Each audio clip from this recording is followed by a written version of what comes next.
예, 본문 말씀으로 너무 복잡해졌습니다. 예, 하나님의 도전장 이런 제목으로 하나님 말씀을 함께 나누겠습니다. 며칠 전에 여자 아시안컵 축구 시합이 있었습니다. 첫 번째 우리나라 상대가 미얀마라고 하는 동남아시아의 나라였는데 몇 수로 이겼는지 혹시 아십니까? 12대 0으로 이겼죠. 12대 0.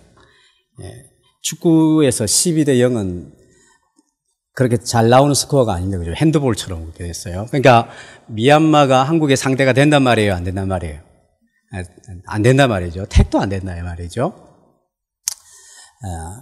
도전장을 내밀 때는 서로 좀 비슷한 그런 상황 속에서 도전장을 내밀죠. 저 사람 한번 이겨보겠다라든지, 또는 내가 저 사람을 이겨서 내가 얼마나 뛰어난 것을 드러내야지. 그럴 때 비슷한 수준에 있을 때 도전장을 내밉니다. 그런데 오늘 말씀은 제목은 하나님의 도전장입니다. 하나님의 도전장. 하나님은 천지를 창조하신 하나님으로 성경이 늘 소개를 해주고 있습니다. 그리고 인생을 만드셨죠. 하나님이 우리를 만드셨습니다. 그렇다면 우리가 그 하나님을 알고 믿는다라고 했을 때 그 하나님은 천지를 만드신 하나님을 믿는 것이죠. 그 말은 무슨 말이냐면 하나님은 크신 하나님이라는 것이에요. 크신 하나님. 내가 이 예배당에서 하나님을 믿는다 그랬을 때 하나님은 이 안락동의 조그만 변방의 어떤 신이 아니시라는 거죠. 내가 이 작은 교회에서 하나님을 섬긴다고 해서 하나님은 작은 하나님이 아니다는 것입니다. 그저 내 아픔과 내 슬픔을 그저 이렇게 눈물 닦아주는 그런 정도의 하나님이 아니라 천지를 창조하신 하나님. 모든 역사를 자기가 주관하시는 큰 하나님을 우리가 믿는 것이죠. 자, 이 하나님은 이 세상의 어떤 우상들과는 비교할 수 없는 그런 하나님이십니다. 그런데 오늘 본문에 1절에 보니까 섬들아, 민족들아, 나오라, 나하고 한번 재판을 해보자, 한번 논쟁을 해보자 라고 하나님이 도전장을 내미시는 것이죠. 아까도 이야기했지만 도전장은 상대가 안 되는 사람한테는 도전장을 내미는 것이 아닙니다. 그래놓고 막 사람들 불러가지고 막 상대방을 막 초토화시키고 나 대단하지 이렇게 하지는 않죠. 그러면 그렇게 말도 안 되는 도전장을 내밀 때는 이유가 있는 것이지, 이유가. 그것은 뭐냐 하면 그것을 보고 듣는 사람으로 하여금 하나님이 정말 얼마나 대단하신 분가를 알게 하기 위하여 하나님께서 이 도전장을 내미시는 것입니다. 여기 섬들아, 민족들아 이 말은 이 세상에 있는 모든 나라들아 이런 말입니다. 지금 1절부터 7절까지는 이 세상의 사람들이, 이 세상에 있는 모든 나라들이 섬기는 우상들과 하나님과의 사이에서 참신이 누구인지를 한번 입증해 보자. 하나님께서 이렇게 도전장을 내밀고 계시는 것입니다. 그러면 하나님이 왜 도전장을 내미시는가? 그것은 이 하나님을 믿고 이 하나님을 기대하는 사람들로 하여금 소망을 얻도록 하기 위해서죠. 이 하나님께서 이렇게 도전장을 내미셔서 하나님이 얼마나 크시고 얼마나 대단하신가를 백성들에게 가르쳐줘서 하나님을 신뢰할 수 있도록 하나님께 소망을 두도록 하기 위해서 하나님께서 이 도전장을 내밀고 계시는 것입니다. 하나님께서 먼저 이렇게 말씀하십니다. 하나님은 온 세상의 역사를 하나님의 뜻대로 주관하실 수 있는 절대 주권자이심을 말씀하고 있습니다. 2절에 보시면 한번 같이 읽을까? 2절 시작. 누가 동방에서 사람을 일깨워서 공의로 그를 불러 자기 발 앞에 이르게 하였느냐? 열국을 그의 앞에 넘겨주며 그가 왕들을 다스리게 하되 그들이 그의 칼에 티끌 같게 그의 활에 불리는 촉에 같게 하며. 자, 이 이사야 40장에서 66장은 이스라엘이 범죄하여 하나님의 징계를 받아 이 바벨론이라고 하는 곳에 포로로 가 있는 사람들의 입장에서 예언 앞으로 있을 일들에 대한 예언이라고 할 수가 있습니다. 자, 그런데 하나님께서 지금 세상의 역사를 주관하신다. 그런데 동쪽에서 한 왕을 일으키겠다라고 했습니다. 한 왕을. 이스라엘의 지도 한번 보여주시죠. 이스라엘 동쪽은 저 오른쪽 네모 빨간 데 있죠. 그 오른쪽 네모 빨간 데 오른쪽에 무슨 나라가 되어 있습니까? 페르시아죠. 페르시아. 성경에서는 바사라, 바사. 지금으로 이야기하면 이란이죠. 이란. 이번에 월드컵 아시아 대표로 같이 출전한 이란이란 나라가 바사입니다. 페르시아. 지 동쪽이죠. 왼쪽에는 동그라미, 오른쪽은 빨간 것은 이스라엘입니다. 이스라엘 오른쪽에 있으니까 동쪽입니다. 동쪽. 또 이사야를 읽다 보면 동쪽에서 북쪽에서 이런 말이 있어요. 이 동쪽에서 바사가 온 나라를 다스려서 저 북쪽까지 다 점령하고 북쪽에서 내려오죠. 그래서 동쪽에서 북쪽에서 이렇게 표현하는 것은 똑같은 표현입니다. 바사라고 하는 한 나라의 왕을 하나님이 일으키겠다라고 말씀하십니다. 그 왕이 누구냐면 이사야 여러분들 45장 1절 한번 보실까요? 45장 1절. 오늘 성경을 많이 봐야 됩니다. 45장 1절. 여기 한 사람이 등장합니다. 1절 읽어보겠습니다. 시작. 여호와께서 그의 기름 부음을 받은 고레스에게 이같이 말씀하시되 내가 그의 오른손을 붙들고 그 앞에 열국을 항복하게 하며 내가 왕들의 허리를 풀어 그 앞에 문들을 열고 성문들이 닫히지 못하게 하리라. 무슨 말입니까? 이 고레스라고 하는 사람을 통하여 모든 세상 나라들이 점령당하도록 성문이 열려서 닫히지 못하도록 완전 성을 다 점령하도록 하나님이 누구를 세운다고요? 고레스, 내 종을 하나 세우겠다라고 말씀하십니다. 그 종이 누구냐면 이 바사, 페르시아의 왕입니다. 바사가 메데라고 하는 나라도 점령하고 바벨론도 점령을 하게 되는 것이죠. 오늘 읽었던 이사야 41장 2절에 한 동방에서 한 왕을 세워서 모든 열국을 정벌하게 하시겠다. 이렇게 말씀합니다. 그래서 자기 발 앞에 누가 이 사람을 일으켜서 세웠느냐? 그 다음에 4절에 이 일을 누가 행하였느냐? 누가 이루었느냐? 누가 처음부터 만대를 불러내었느냐? 누가 했다는 질문 막 하죠. 그래서 하나님이 스스로 답하십니다. 4절 끝에 나 누구라고요? 여호와라. 나 여호와라. 처음에도 나요. 쉽게 말하면 나중에도 나다. 처음과 끝이 되신다. 하나님은. 신약적인 표현으로는 나는 알파와 오메가. 알파는 그리스어의 첫 번째 알파벳이고 오메가는 마지막 알파벳이죠. 그러니까 처음과 나중이 되신다. 하나님은 처음과 나중이시다. 이 말은 무슨 말이냐면 역사의 시작도 하나님이 하시고 역사를 마치는 것도 하나님이 하시며 이 모든 처음과 끝의 모든 과정을 하나님이 행하시고 하나님이 일을 만드시고 하나님이 허용하시고 하나님의 뜻을 이루어가는 모든 과정을 이루어 가신다는 것이죠. 그래서 역사는 하나님의 뜻이 이루어지는 현장이 역사라 할 수 있습니다. 하나님은 역사의 절대적인 주권자가 되신다는 거예요. 그런 점에 있어서 세상 모든 열방들이 섬기는 우상과는 비교할 수 없는 지혜와 능력과 섬세하심과 자기 백성을 돌보시는 은혜가 있음을 가르쳐주고 있는 것입니다.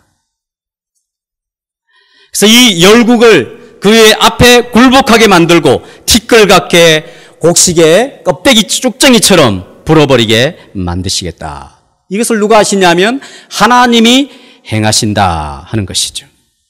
우리 역대하 36장 23절 같이 읽어보겠습니다. 시작.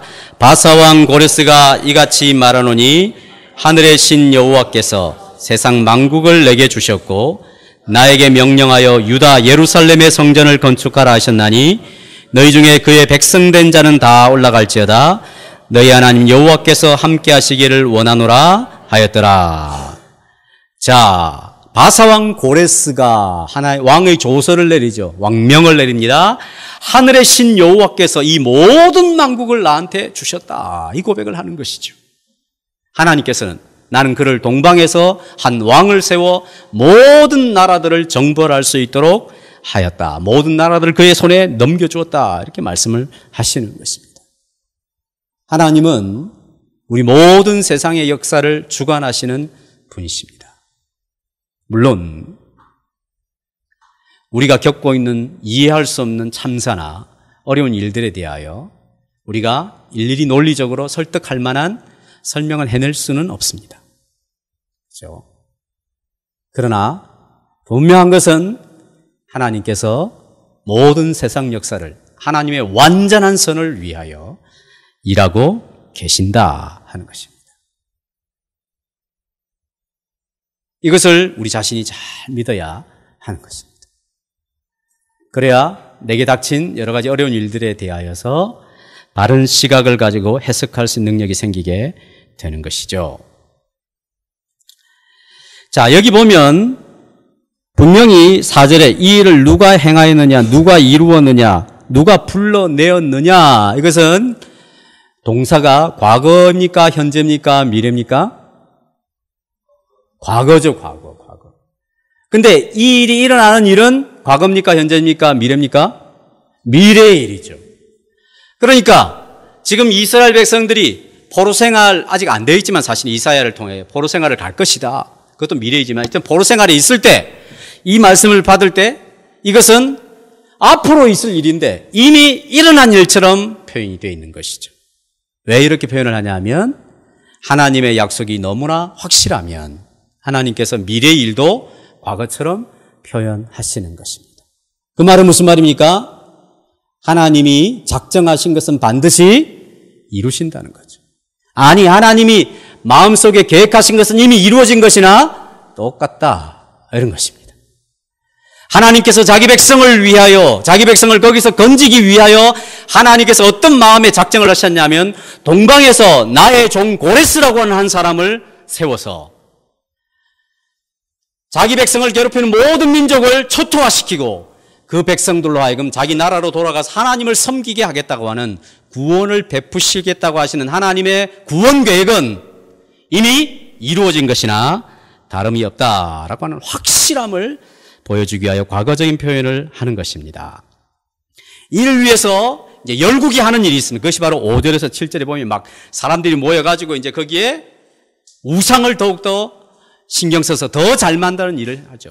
그래서 혹시 우상이 흔들릴까 싶어서 못을 잘 박아가지고 딱 부착을 시켜서 우상으로 하면 흔들리지 못하라고 이 신이 우리를 섬기도록 하자. 하지만 무슨 소용이 있겠습니까? 하나님께서 이스라엘 백성들에게 무엇을 주시기 위하십니까? 하나님은 우리의 구원을 위하여 일어날 일들에 대하여 미리 이루신 것이, 이미 이루신 것이나 다름없이 이 일을 행하실 것이다. 믿음을 강력하게 촉구시키도록 하시는 것이죠. 자, 여기 하나님께서 사람을 구원하시는 구원의 공식이 있습니다. 구원의 공식. 하나님의 구원 공식. 수학에도 공식을 잘 알아야 되죠. 공식은 무조건 외우면 안 되죠, 사실은. 그 공식이 어떻게 나왔는가 하는 과정을 잘 살펴서 과정을 잘 알고 결과를 알아야 외우더라도 오래 남고 또 그것을 효과적으로 사용할 수가 있습니다. 성경도 하나님께서 사람을 어떻게 구원하시는가 여러 가지 사건들을 통해 쭉 설명을 하고 하나의 공식으로 가르쳐 준 것인데 그것은 무엇이냐면 하나님은 자기 백성을 구원하심에 있어서 하나님이 하신다는 거예요. 하나님. 그게 첫 번째 하나님의 구원 공식의 첫 번째입니다. 하나님은 자기 백성을 자기가 구원하시는 거예요. 모든 역사를 주관하시고 하나님의 마음속에서 하나님의 구원 계획을 이루시고 그것을 성취하시는 일은 하나님이 하시는 것입니다. 사람들과 함께 도모하거나 사람들과 함께 의논하지 않으십니다. 우리의 구원이라고 하는 것은 내가 고안하거나 내가 요청하거나 내가 어떤 너무 불쌍한 상태에 있어서 어떻게 하나님이 그것을 마음을 움직이고 그런 상태로 하나님 우리를 구원하시는 것이 아니라 하나님께서 우리를 구원하시기로 계획하시고 하나님이 우리를 구원하시기로 작정하셨기 때문에 우리에게 구원이 이루어지는 것입니다. 하나님이 우리를 구원하시기로 하지 않았다면 우리는 어떤 구원도 얻어낼 수가 없고 이룰 수가 없는 것이죠. 하나님 이런 부분에서 절대 주권자이십니다. 두 번째 구원의 공식은 하나님은 사람을 세워서 자기 백성을 구원하시는 것이죠. 오늘 본문에서 누구를 세웁니까? 동방에서 한 사람을 세우는 것입니다. 고레스라고 하는 왕을 세워서 그 나라를 통하여 바벨론을 멸망시키고 자기 백성을 거기서 구출하시는, 구원하시는 일을 하시죠. 하나님이 구원을 자기가 이루시는데 그 구원을 이루심에 있어서 한 사람을 세워서 구원하시는 것입니다. 이사야에서는 그 사람을 나의 종이라, 처음에는 고레스로 이야기했다가 이사야 53장으로 나가면 고난의 종으로서 메시아를 소개해 주고 있습니다. 결국 이 고레스는 누구를 이야기하냐 하면 고난의 종이신 예수님을 이야기하는 것이죠. 그래서 하나님께서 한 사람이신 예수님을 세워서 우리를 진짜 구원하시는 것이죠. 고레스 이때는 정치적으로나 그림자적으로 자기 백성을 구원하시지만 이제 하나님이 한 사람을 세워 구원하시는 이 하나님의 구원 공식에 있어서 진짜 메시아이신 예수님을 보내어 우리를 구원하시는 것입니다. 사도행전 4장 12절 말씀을 같이 읽습니다. 시작. 다른 이로서는 구원을 받을 수 없나니 천하 인간에게 구원을 받을 만한 다른 이름을 우리에게 주신 일이 없음이라 하였더라. 다른 이로서는 구원을 받을 수 없도록 하셨어요. 왜? 하나님께서 천하 사람 중에 구원을 받을 만한 다른 이름을 우리에게 주신 일이 없기 때문에, 즉 한 사람을 통하여 구원하시는 것이죠. 고레스 외에는 이스라엘이 구원을 받을 수 없었습니다. 하나님이 자기 백성을 구원하시는데 고레스라고 하는 사람만 세워서 이스라엘을 구원하듯이 하나님께서 이 시대에 예수님이라고 하는 분을 보내셔서 그분만을 통하여 우리를 구원하시는 것입니다. 예수님도 이렇게 자기를 말씀하시죠. 요한복음 14장 6절 시작.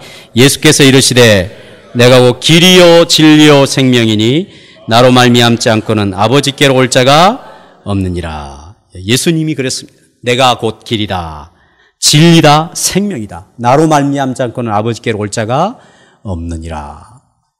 하나님은 예수님을 세우시고 예수님은 자기를 어떻게 인식하고 있냐면 하나님이 나를 세우셔서 나를 통하여서만 하나님께로 갈 수 있는 구원의 길이 열렸다라고 말씀하시는 것입니다.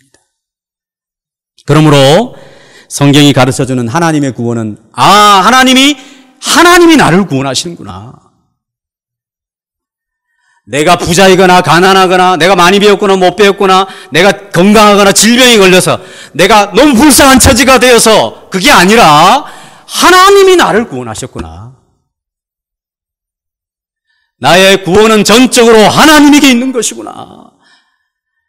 그 구원하심에 있어서 절대 주권으로 우리를 구원하시기 때문에 내가 좀 의심이 들고 내가 좀 몸이 허약하고 내가 세상적으로 좀 처진 삶을 살고 있고 그렇더라도 하나님이 나를 구원하셨기 때문에 그 구원에 있어서는 흔들릴 수가 없는 것이구나. 그리고 하나님이 나를 구원하시되 예수를 세우시고 그 예수를 믿고 그분을 따름으로 말미암아 하나님의 구원을 내게 베푸셨구나. 이것을 오늘 본문이 우리에게 가르쳐주고 있는 것입니다. 사랑하는 성도 여러분, 여러분은 구원을 받은 자입니까? 여러분 구원을 이렇게 진정으로 이해하고 계십니까? 내 구원이 전적으로 하나님에게 달려있구나. 내 구원은 하나님이 세우신 한 사람이신 예수 그리스도 안에 전부구나. 여러분의 구원을 그렇게 이해하십니까? 예, 꼭 그렇게 이해하시고 받아주셔야 됩니다. 다른 데서는 구원이 있을 수가 없습니다. 이만희가 구원자가 될 수도 없습니다. 하나님의 교회, 그분이 구원자가 될 수가 없어요. 오직 예수 그리스도만을 통하여 하나님이 우리를 구원하신 것입니다. 그것은 하나님께서 우리에게 하나님이 창세 전부터 하나님의 계획을 지니시고 우리를 그리스도 안에서 부르기로 약속하신 은혜를 따라 우리를 불러주신 하나님의 놀라운 사랑이라고 할 수가 있습니다. 만약에 이스라엘 백성들이 포로 생활 중에 이 말씀을 정말 믿음으로 받게 되었다고 한다면 얼마나 큰 힘이 되었겠습니까? 그리고 기다리지 않겠습니까? 한 왕을 기다리겠죠. 그 왕을 통하여 우리를 구원하기로 작정하셨기 때문에. 그래서 계속해서 본문은 8절에서 16절에 위로와 소망의 하나님으로 자기 백성의 자신을 계시하시는 것을 볼 수가 있습니다. 자, 하나님께서 그들에게 자, 내가 이렇게 절대주권을 가지고 너희를 구원하겠다. 한 사람을 구원하겠다. 끝! 이렇게 하는 것이 아니라 정말 그것이 이 말씀을 받아서 그들에게 정말 이 구원의 위로가 되고 소망이 될 수 있도록 어깨를 토닥토닥 두드려 주고 마음을 쓰다듬어 주는 그런 하나님의 손길이 8절부터 소개되고 있습니다. 위로와 소망의 하나님, 무엇을 통해서? 먼저 하나님께서 자기 백성을 부르는 호칭을 통하여 위로를 주시는 것이죠. 그 호칭은 굉장히 특별한 관계라는 것을 가르쳐 줍니다. 우리 8절 같이 읽어보겠습니다. 8절 시작. 그러나 나의 종 너 이스라엘아, 내가 택한 야곱아, 나의 벗 아브라함의 자손아. 자, 호칭이 몇 가지가 나옵니까? 세 가지죠. 아니, 똑똑하십니다. 나의 종 너 이스라엘아, 내가 택한 야곱아, 나의 벗 아브라함의 자손아. 세 가지로 부르시죠. 의미가 다 있겠죠? 한 번만 불러도 충분한데 하나님이 세 번이나 불러주시는 것입니다. 나의 종 너 이스라엘아. 이 말은 무슨 말입니까? 너는 나의 종으로 부름을 받아 왕명을 가지고 이 세상에서 그 왕명을 전달하며 그 왕명을 이룰 하나님의 백성으로 부름받은 자가 아니냐 이 말이죠. 나의 종 이스라엘아, 하나님의 뜻을 받아서 그 뜻을 이루어가야 될 사람으로 부름받은 사람아, 우리가 무엇을 위하여 살아야 될지를 가르쳐주는 우리의 사명, 존재의식을 가르쳐주는 호칭이라 할 수가 있습니다. 두 번째 호칭은 나의 택한 야곱아. 야곱이 하나님을 선택한 것이 아니라는 것이죠. 사람이 자기 잘난 것에 의해서 하나님과 관계를 맺은 것이 아니라는 것이죠. 하나님이 선택함으로 말미암아 하나님과 관계를 맺게 된 특별한 관계가 되었다 하는 것을 가르쳐주고 있는 것입니다. 특별히 야곱은 족장사에서, 족장사란 말은 족장의 역사인데 족장이 제일 먼저 족장이 누굽니까? 제일 처음에 아브라함, 그 다음 이삭, 그 다음 야곱. 또 있습니까? 없습니다. 아이야의 하나님이라고 하죠. 아브라함과 이삭과 야곱의 하나님. 족장사에서 맨 마지막 야곱이 드디어 족장사의 결론으로 나오는 사람이죠. 나의 택한 야곱아. 하나님께서 택하여서 관계를 맺게 된 백성이라는 것입니다. 나의 벗 아브라함의 자손아. 아브라함을 가리켜서 독특한 표현이 나오는데 하나님께서 뭐라고 하냐면 아브라함은 나의 벗이다, 나의 친구다. 그렇죠. 천지 만물을 만드신 하나님에게서 친구라 불려지는 사람, 그 사람이 바로 아브라함이었습니다. 그리고 그 자손들을 가리켜서 나의 벗 아브라함의 자손아. 말은 하나님께서 아브라함을 통해 주실 하나님의 나라를 상속할 인생들이라 말씀하시는 것이죠.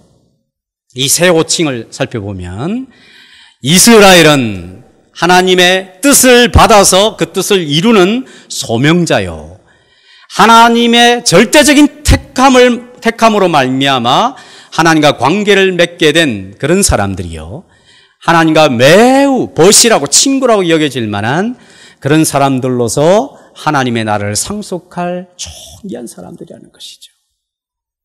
하나님께서 그렇게 따뜻하게 부드럽게 부르시는 것입니다. 이렇게 이 호칭을 받는 이스라엘 백성들은 지금 어디에 있냐 하면 바벨론의 포로로 잡혀 있습니다. 그들이 하나님의 뜻을 전달하고 하나님의 뜻을 이루려고 살다 보니까 바벨론 포로가 된 것이 아니었습니다. 도리 하나님의 뜻을 저버리고 하나님의 뜻을 마음에 새기지도 않고 하나님의 뜻에 역행하며 살다가 심판과 저주를 받아서 바벨론에 있습니다. 왜 이스라엘이 바벨론 포로로 있는 것입니까?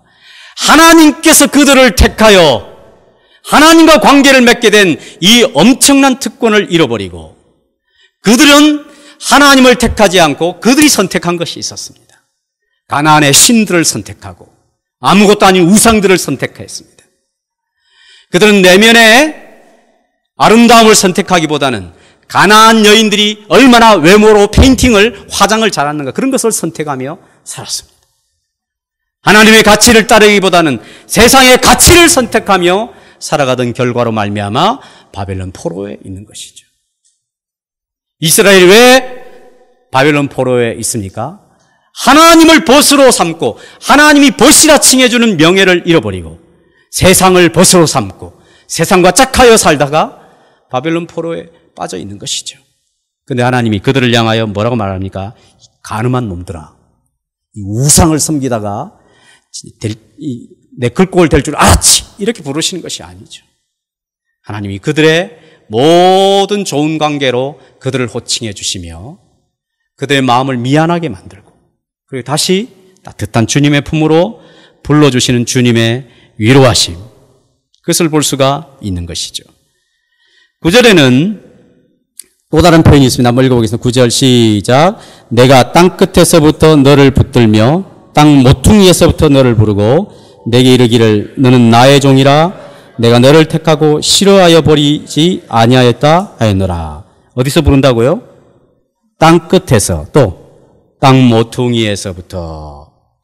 땅 끝과 땅 모퉁이, 지금 이스라엘 백성들의 관점에 있어서 땅 끝과 땅 모퉁이, 거기에는 지금 하나님이 나를 기억도 못하실 것이다, 이렇게 생각하는 것이죠. 나는 하나님께 잊어버려진 존재야 라고 생각하는 그런 곳에서부터 하나님이 그들을 붙들고 그들을 불러 세우시겠다 하는 것입니다. 그리고 뭐라고 말씀하십니까? 내가 너를 택하고 싫어하여 버리지 아니하였다 하는 것이죠. 우리의 삶에 여러 고단함들이 밀려오게 될 때 우리는 이런 생각을 합니다. 내가 땅 끝에 있구나. 내가 너무 하나님의 눈에서 먼 곳에 있구나. 하나님이 나를 생각하기는 하실까? 내가 주님께서 원하시는 삶과는 전혀 무관하게 살고 있는 나를 하나님이 기억이나 하실까? 그런 생각을 할 때가 있지 않습니까? 하나님 말씀하십니다. 그렇지 않다는 것입니다. 땅 끝에서부터 너를 붙들고 그 모퉁이의 곳에서부터 너를 부르겠다. 내가 너를 싫어하여 버리지 아니하리라. 너 그런 생각하고 있지? 추워도 그런 생각하지 마라. 내가 너를 붙들어 주겠다 말씀하십니다. 요한복음 10장 3절 말씀을 같이 읽어보겠습니다. 시작. 문지기는 그를 위하여 문을 열고 양은 그의 음성을 듣나니 그가 자기 양의 이름을 각각 불러 인도하여 내느니라. 목자가 어떻게 하냐면 목자는 자기 양의 이름을 부르는데 각각 부른대. 각각. 쉽게 이야기하면 양들마다 고유한 이름을 줘줬는데 그 이름을 따라서 다 부른다는 것입니다. 그럼 양들은 자기 이름 부르는 줄 알고 매 하면서 이제 목자의 음성을 따라 가는 것이죠. 미물, 짐승도 자기 소유인 줄 알아서 그 소유에다가 꼬리표를 붙이든지 자기만이 기억할 수 있는 남발을 새기든지 이름을 해가지고 그 짐승들 자기 소유를 하나씩 기억해서 이름을 다 부르는 그런 것이 목자의 마음이고 짐승의 주인의 마음이라고 한다면 미물과는 비교할 수 없는 하나님의 형상으로 지음받은 하나님 백성들을 향하여 아무리 자기가 생각할 때는 먼 곳에 있고 저 모퉁이에 있는 것 같다 할지라도 하나님이 자기를 버리시지 않았는가 이런 생각이 들 때라도 하나님 그렇지 않다는 것입니다. 다 붙들어주고 하나님 불러서 내가 너를 싫어하여 버리지 아니하리라. 다 불러주신다. 그 이름을 통해서 불러주신다는 거죠.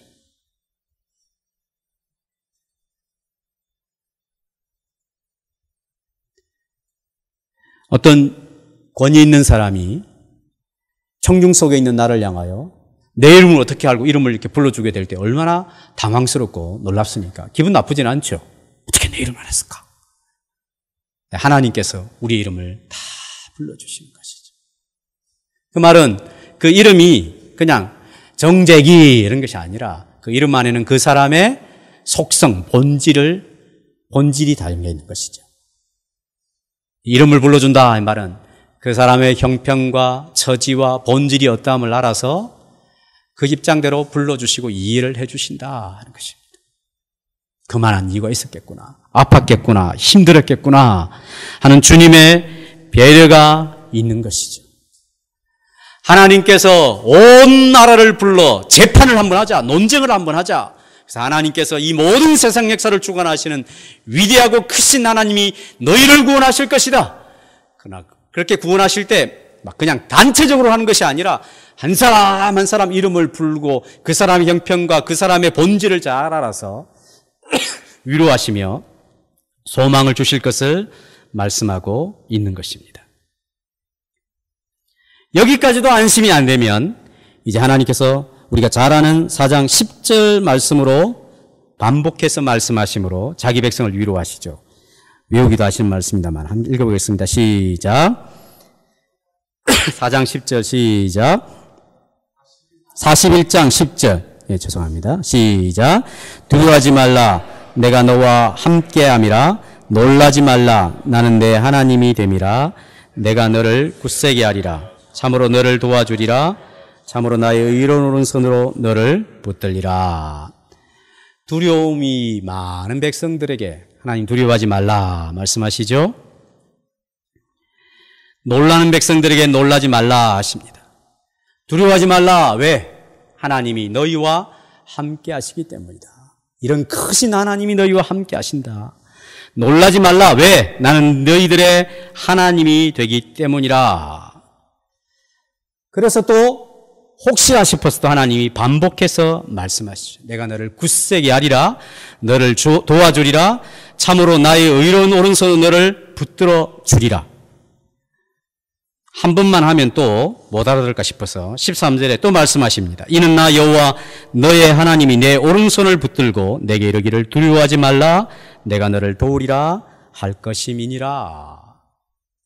하나님이 그들과 함께 하시겠다는 것이죠. 모든 역사를 주관하시는 크신 하나님이 이렇게 포로 생활로 위축되어 있는 그들과 함께 하시겠다 말씀하십니다. 한 번뿐만 아니라 반복해서 그들의 마음에 큰 격려가 될 때까지 말씀해 주시는 분이십니다.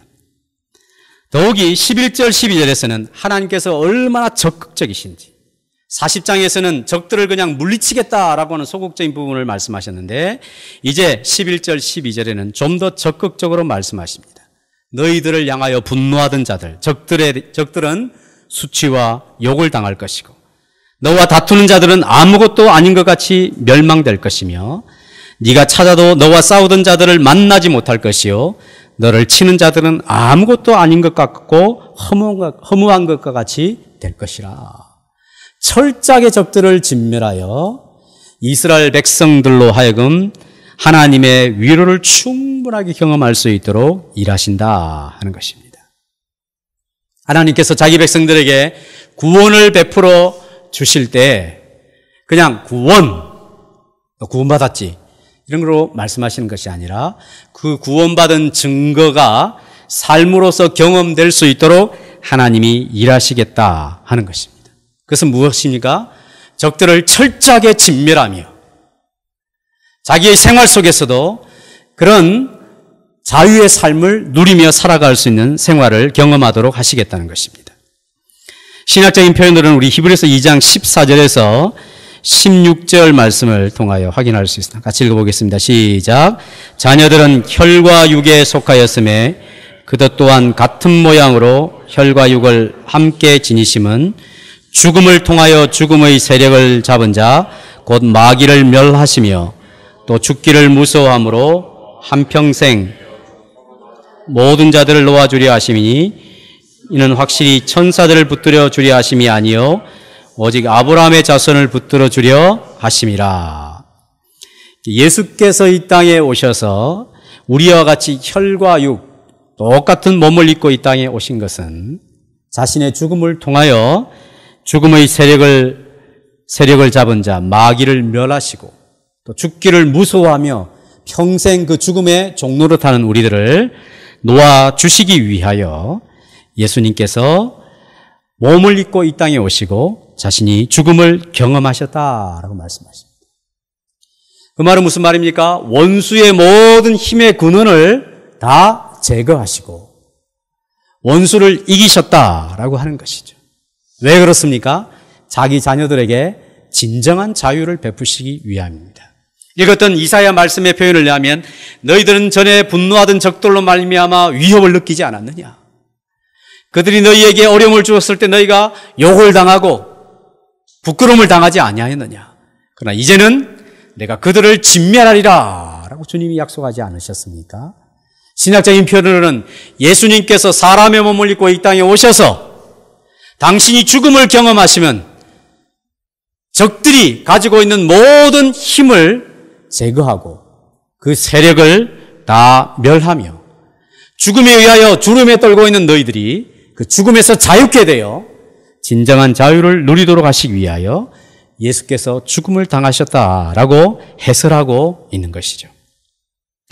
이란 우리 주님의 약속을 믿고 경험한 자들에게 어떠한 일이 일어날까요? 히브리서 2장 그 다음 9절 17절 18절 같이 읽겠습니다. 시작.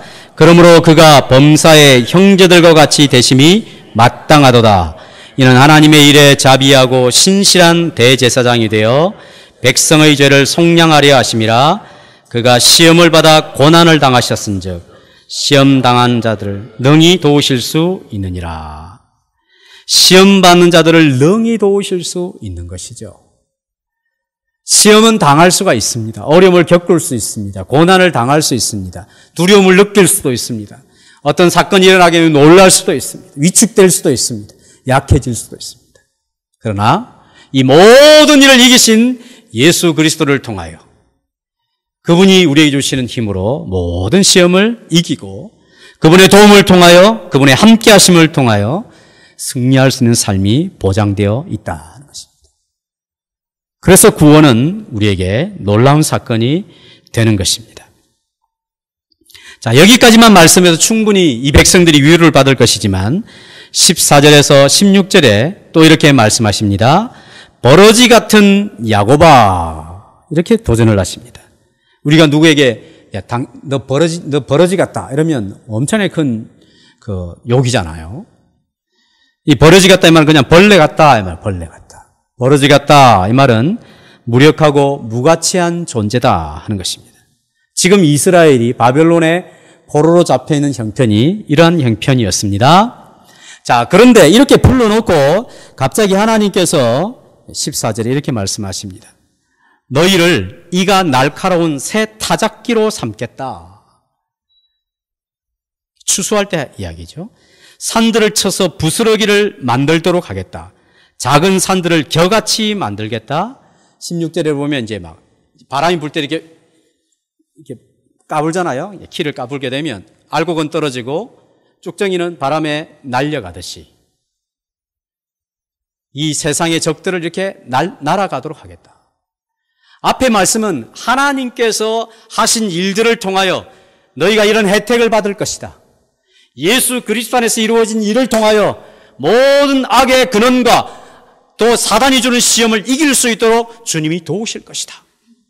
하나님이 하시는 일을 이야기했다가 이제 14절 16절에서는 더 나아가서 이제 너희가 그렇게 강한 자가 될 것이라. 이가 날카로운 새 타작기와 같이 그런 놀라운 일이 너희 안에 일어나게. 너희들은 지금 버러지 같지 않느냐? 스스로 무력하고 아무 가치 없는 존재라고 스스로 여기지 않느냐? 하나님이 너희를 이런 엄청난 강력한 존재로 빚어 가실 것이다. 새로운 백성이 되게 하시겠다라고 하는 하나님의 의지가 있는 것이죠.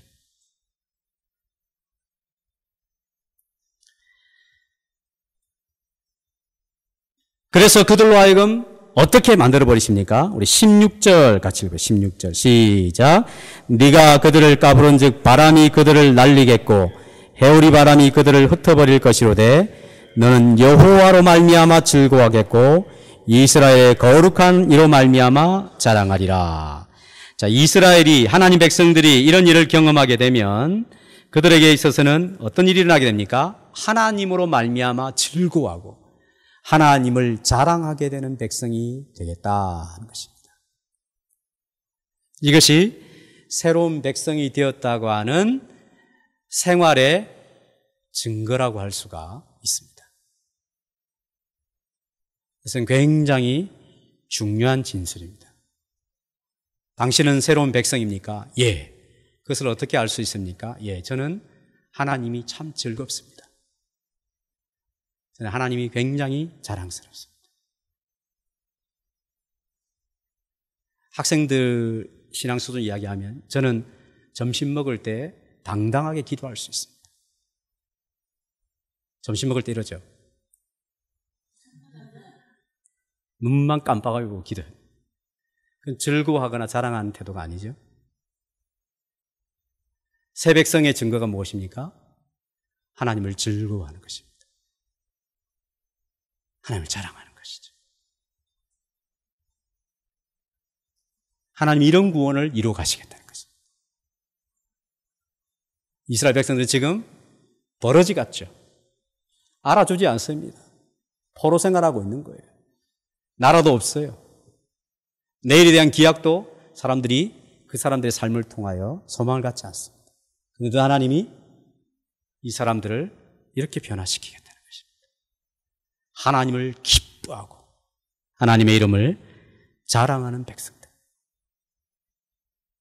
물론 이제 그랬을 때 두 가지 반응이 있습니다. 막 자기는 하나님을 자랑하고 하나님을 기뻐하는데 제 3자가 볼 때는 아이고 지나 잘하지 이런 사람이 있고, 또 어떤 사람은 야, 저 사람이 자랑하는, 저 사람이 즐거워하는 하나님 참 대단하신 것 같다 이렇게 반응하는 사람이 있겠죠. 전자는 종교인으로서 자기 욕심에 그득 찬 그런 생활로 점철된 사람일 것이고, 후자는 새로운 백성으로서 살아가는 삶의 모습이지 않겠습니까? 며칠 전에 미국에서 한 딸이 페북에 올렸죠. 페북에. 우리 아버지는 자기 자녀도 어떻게 못하면서 서울시의 교육감으로 후보로 나간다는 것은 이거는 도저히 자기 양심상 그럴 수 없다라고 선언을 해버렸죠. 제 아내가 저한테 하는 말씀, 당신도 조심해라 그러더라고요. 당신도 조심해라. 하나님은 이 버러지 같은 우리들을 새로운 백성이 되게 하셔서 하나님을 기뻐하고 즐거워하며 하나님을 자랑하는 백성이 되도록 하시겠다는 것입니다. 이것이 바로 새로운 백성의 증거입니다. 베드로전서 1장 8절 9절 같이 읽어보겠습니다. 시작. 예수를 너희가 보지 못하였으나 사랑하는도다. 이제도 보지 못하나 믿고 말할 수 없는 영광스러운 즐거움으로 기뻐하니 믿음의 결국 곧 영혼의 구원을 받음이라. 베드로 사도가 당시에 흩어져 있는 하나님의 백성들, 나그네 같은 사람들에게 편지를 썼습니다. 왜 흩어져서 살냐면 예수를 믿는 것 때문에. 어려움과 고난을 겪어서 흩어져 살 수밖에 없는 사람들. 진실한 그리스도인들에게 편지를 쓰면서 뭐라고 하면 너희가 예수를 보지 못했지만 사랑한다. 이제도 보지 못하나 믿고 말할 수 없는 영광스러운 즐거움으로 기뻐하니 곧 영혼의 믿음의 결국 곧 영혼의 구원을 받음이라. 전에도 보지 못하여서 예수를 사랑했지만 지금도 보지 못하나 믿고 말할 수 없는 영광스러운 즐거움으로 기뻐한다. 재산이 많아졌을까요? 소형차에서 이제 중형차로 옮겨 탔을까요? 아니면 지위가 높아졌을까요? 로또를 맞아서 그럴까요? 그거 아니죠. 여전히 현실적인 삶은 척박하고 힘든데 새로운 백성이 된 것이에요. 새로운 백성. 하나님이 즐거움이 되고 하나님이 자랑이 된 것이죠.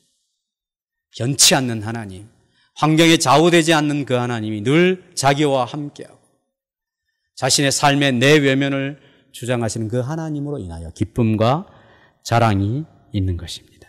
이것이 성도의 모습이라고 할 수가 있습니다. 지난번에 건지모에서 목회자들과 나눈 책임이 Desiring God, 하나님을 기뻐하라 하는 책입니다. 거기 회심, 2장 회심 부분에 어떤 것이 있냐면 사람들은 교회를 다니면서 자기가 구원을 받았다고 생각하는 사람이 많다는 것입니다. 마약 매매업을 하면서도 구원을 받았다는 거죠. 예수 믿으니까. 성매매를 알선하면서도 자기는 구원을 받았대. 왜? 예수 믿으니까. 그래서 그 책에서는 당신은 구원을 받았습니까? 이렇게 질문하지 않는데 어떻게 질문하면 당신은 하나님을 기뻐하십니까? 왜? 분명한 회개와 하나님을 믿는 신앙의 분명한 증거는 하나님을 기뻐하는 것이기 때문에. 다르게 말하면 하나님이 당신이 신앙생활에 나가면서 진정한 도움이 되십니까? 이런 질문으로 바꿀 수가 있겠죠. 마약 매매업을 하는 것보다 하나님이 더 귀하십니까? 이런 질문이 될 수 있겠죠. 하나님을 기뻐하는가? 하나님께서 구원을 베푸시되 하나님이 주권을 가지시고 구원을 우리에게 베푸시며 한 사람 예수 안에서 우리를 구원하시죠. 그리고 모든 악의 세력을 진멸하시며 우리로 하여금 참된 자유를 누리게도 하십니다. 두려워하지 말라, 담대하라, 내가 너와 함께하겠다, 도와주겠다. 모든 하나님의 백성이 신앙생활에서 필요한 것을 지지해 주시기로 약속을 해 주셨습니다. 그리고 우리로 하여금 새로운 백성이 되게 하시는데 그 증거가 바로 하나님을 기뻐하고 하나님을 자랑하는 백성이 되게 하시는 것이죠. 그렇지 않다면 우리는 내 구원을 의심해 봐야 합니다. 나는 하나님을 즐거워하는가? 나는 하나님이 기쁜가? 나는 하나님이 자랑스러운가? 그 질문에 정직하게 대답할 수 있어야 하는 것입니다. 하나님께서 이처럼 놀라운 새로운 백성이 되게 하심으로 너희를 새로운 백성 되게 하셔서 너희를 위로하시겠다 말씀하십니다. 마지막으로 하나님은 하나님 자신을 위하여 일하심으로 자기 백성들을 위로하신다고 17절에서 20절에 말씀하고요. 특별히 우리 20절 같이 읽어보겠습니다. 시작. 무리가 보고 여호와의 손이 지으신 바요 이스라엘의 거룩한 이가 이것을 창조하신 바인 줄 알며 함께 헤아리며 깨달으리라. 이 말은 정말 이것은 하나님이 하셨구나. 하나님이 이렇게 놀라운 일을 행하시다니 이것을 가슴에 새기고 눈으로 보고 확인하고 그 다음에 마음에 잘 새기게 되어서 하나님께 영광을 돌린다는 것이죠. 결국 무슨 말이냐면 하나님은 하나님의 자신의 이름과 영광을 위하여 일하시는 것이 하나님 백성에게 최고의 위로가 된다는 것입니다. 우리는 주변에서 그런 사람 보면 역겹고 힘듭니다. 자기만을 위하여 막 살아가는 사람. 나 중심으로 해라. 막 그렇게 움직이고, 기관도 움직이고, 사람도 움직이고, 막 그러면 그런 사람 싫어합니다. 그죠? 그래서 그렇게 되기 때문에 우리는 하나님 이렇게 이야기하시면, 하나님 좀 이상한 분이네. 이렇게 생각할 경향이 있습니다. 그러나 하나님은 그런 분이 아니시죠. 하나님은 자신을 위하여 자신의 영광이 이 세상에 어떤 것에 비하여 부족함이 없고 완벽하시기 때문에 그 영광을 칭송하고 그 영광이 아름답도록 하시기 위하여 일하셔야 하나님과 비교할 만한 우상이 존재하지 않음을 우리에게 가르쳐 주는 것이죠. 자, 예를 들면 피아노를 쫙 치는 사람이 그 피아노를 더 열심히 해서 완벽하게 연주를 하면 할수록 듣는 사람들은 굉장히 즐겁죠. 그렇죠? 물론 하나님의 영광이 부족해서 더 어떻게 할 수 있는 것은 아니지만, 그러니까 하나님 자신이 하나님의 영광을 위하여 일하는 것보다 우리 인생에게 큰 위로와 소망이 없는 것입니다. 이스라엘 백성들에게 어떻게 하십니까? 여기 보면 17절에서 19절에 보면 이스라엘 백성들이 가련하고 가난한 자처럼 표현되어 있습니다. 18절에는 헐벗은 산으로 표현되어 있습니다. 골짜기로, 광야로, 마른 땅으로 표현되고 있습니다. 이런 곳에 물이 흐르고 각종 나무와 식물이 자라게 되는 이 위대한 일이 일어나게 되겠다는 것입니다. 자연적으로는 일어날 수 없는 일이죠. 그런데 이런 일들이 일어나게 하는 것은 왜 그렇게 하시냐면 하나님이 자기의 영광을 위하여 일하는 것입니다. 이 혜택을 받은 하나님의 백성들은 하나님께서 행하신 이 일들을 보고 주목하고 그 다음에 눈으로 보고 마음으로 새기며 하나님이 일을 하셨구나 하면서 하나님께 영광을 돌리게 된다 하는 것이죠. 고린도전서 10장 3절에서 4절 말씀을 같이 보겠습니다. 시작. 다 같은 신령한 음식을 먹으며 다 같은 신령한 음료를 마셨으니 이는 그들을 따르는 신령한 반석으로부터 마셨음에 그 반석은 곧 그리스도시라. 이스라엘이 출애굽하여 광야 생활을 하는데 제일 중요한 것은 뭡니까? 식수죠, 식수. 마실 물입니다. 물이 없는 거예요. 그들이 그런 물을 어디서 얻었냐면 그들을 따라다니는, 표현이 그렇습니다만, 따라다니는 신령한 반석으로부터 물을 마셨다는 거예요. 석수를 마셨다는 거죠. 그 반석이 무엇이냐? 예수 그리스도시다. 읽었던 이사야 41장 17절 18절에 거기에 물이 흐르게 하겠다라고 했을 때 이 물이 무엇을 이야기하냐면 결국 예수님을 이야기해요. 예수님이 우리의 생명수가 되신다 하는 것입니다. 요한복음 6장 54절 55절 좀 더 직설적으로 이야기하고 있습니다. 시작. 내 살을 먹고 내 피를 마시는 자는 영생을 가졌고 마지막 날에 내가 그를 다시 살리리니 내 살은 참된 양식이요 내 피는 참된 음료로다. 예수 피가 우리의 참된 영혼의 생수가 된다 하는 것입니다. 구원받은 백성들이 예수님을 통하여서 영혼의 가람을 충분하게 적시며 그 생명수를 마시게 될 것을 말씀해 주는 것이죠. 하나님께서 우리에게 물을 주시되 먹고 또 가란 물이 아니라 그 배에서 생수가 흘러 넘치도록 하시는 물을 허락해 주셔서 하나님 자신의 최고의 영광을 예수님을 통하여 일하심으로 말미암아 그 혜택을 받는 우리 예수 믿는 사람들이 예수님을 통하여 영혼의 생수를 공급받게 되는 것이죠. 그때 우리들은 하나님이 우리를 창조하신 분이시구나. 하나님 정말 위대하신 분이시구나. 그렇게 노래할 수 있도록 하나님은 당신의 영광을 위하여 일하심이 우리의 가장 큰 위로가 되는 것입니다. 고린도서 9장 8절을 이제 마지막 말씀을 읽겠습니다. 시작. 하나님이 능히 모든 은혜를 너희에게 넘치게 하시나니 이는 너희로 모든 일에 항상 모든 것이 넉넉하여 모든 착한 일을 넘치게 하려 하심이라. 광야의 사막에 각종 식물과 나무가 무성하게 일어나는 이 공동체적인 놀라운 일들이 어떻게 일어나게 되는가? 복을 구하는 교회에서는 여러분들이 예수님을 믿으면 이렇게 잘 될 것입니다. 사업이 잘 될 것입니다. 광야 같은 여러분의 사업자가 이렇게 놀랍게 될 것입니다. 이렇게 이야기가 되겠지만 신약에서는 그렇게 이야기하고 있지 않습니까? 금방 읽었던 말씀처럼 하나님이 능히 모든 은혜를 너희에게 넘치게 하셔서 너희가 모든 일에 항상 모든 것이 넉넉하여 모든 착한 일을 넘치게 하도록 하기 위하여 하나님 너희의 삶에 풍성한 은혜를 베푸시리라. 이 당시에 사람들은 가난했습니다. 성도들이 참 가난했어요. 그 가난에 기근이 더해지는 그런 지역들이 있었습니다. 그럼 그 지역에 있는 교회들은 같은 기근을 당해야 되는 것이죠. 어려움을 겪어야 되는 것입니다.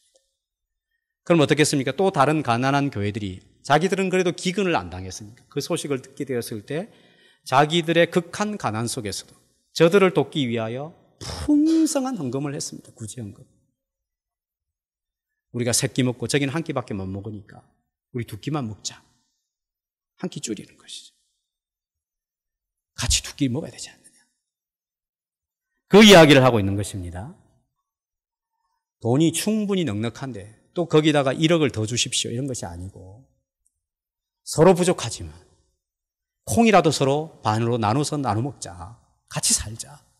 그 태도를 가지고 섬기는 교인들을 향하여 이렇게 이야기를 하는 것이죠. 하나님 능히 모든 은혜를 너희에게 넘치게 하시니 이는 너희로 모든 일에 항상 모든 것이 넉넉하여 모든 착한 일을 넘치게 하려 하십니다. 광야와 같이 척박한 그 시대적인 배경을 안고 살아가고 있지만 하나님의 백성들이 예수로 말미암아 하나님의 공급하심을 얻어서 생명수를 경험하고 사막과 광야 같은 그들의 삶 속에 또 주변 환경에 소식을 듣게 되었을 때 그들이 가진 것이 비록 적지만 그것을 또 함께 나누어서 서로 섬겨가게 될 때 하나님이 그들에게 풍성한 은혜를 공급해 주시겠다는 것이죠. 사막과 광야에 각종 식물과 나무들이 유실수들이 자라나는 것과 같은 기적이 일어나듯이 하나님의 백성들 사이에 이런 일들이 일어날 수 있도록 하나님이 역사를 하신다는 것입니다. 그래서 하나님은 하나님 자신을 위하여, 하나님 영광을 위하여 일하시게 될 때 하나님 백성들이 제일 크게 위로를 받게 되는 것입니다. 하나님은 우리에게 구원을 베푸시는 하나님이십니다. 하나님께서 계획하신 바를 반드시 성취하신 그 구원을 베푸십니다. 한 사람이신 예수 그리스도를 통하여 우리를 구원하십니다. 모든 사단의 힘을 다 멸망시키시고 그의 도움을 따라서 모든 시험을 이기도록 우리를 붙들어 주시는 구원을 베풀어 주십니다. 더 나아가서 우리에게 이가 날카로운 새 타작기와 같은 그런 능력과 은혜를 베푸셔서 우리를 새롭게 하심으로 말미암아 하나님을 기뻐하고 하나님을 자랑하는 백성이 되도록 하실 것입니다.